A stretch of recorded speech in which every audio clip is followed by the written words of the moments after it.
Magluluto ako ng putsero ngayon. Ito yung ingredients: sibuyas, bawang, kamatis, saging na saba, carrots, patatas, pechay na ordinary, tsaka tomato sauce, at syempre manok.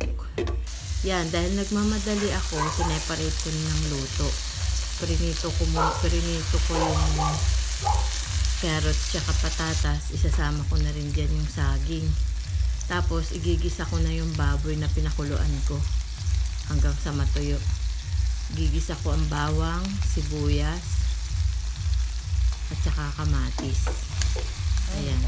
Tagal ko na kasing kinikrave to eh. Kaso, walang busy pa kung ano-ano kasing mga niluluto ko. Ito, ngayon, panglinggo namin. Mabilisan lang kasi ito, hindi ganong matrabaho. Yan, nilagay ko na rin yung saging na saba. Piprito ko dyan konti. Yun, habang luluto ako sa kabila nagluluto din ako para mabilis. Mamadali kasi ako, may lakad ako ngayon. Ayan. Lalagay ko na rin yung naprito kong carrots, patatas, tsaka saging dyan. Then, lalagyan ko ng tubig kasi wala pang tubig yan. Hindi ko na nilagyan ng pampalasang patis kasi may asin yung manok na pinakuluan ko kanina. Yan, nilagyan ko na ng tubig. Sakto lang na tubig. Para kumulo siya at maluto. Tapos, pagluto na, ilalagay ko yung tomato sauce.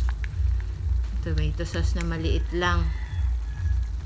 Second to the last na laki niyan. Pangalawa sa pinakamaliit na pack. Yan, hahaluin ko siya para may mix maigi yung tomato sauce sa sabaw. Yan nga pala, maliit yung sabaw ko dyan. Dinagdagan ko yan kasi hindi maganda, maghahanap na naman ng sabaw. Ayan, ganyan kadami yung sabaw na ilagay ko. Tapos pagluto na, lalagay ko na yung pechay.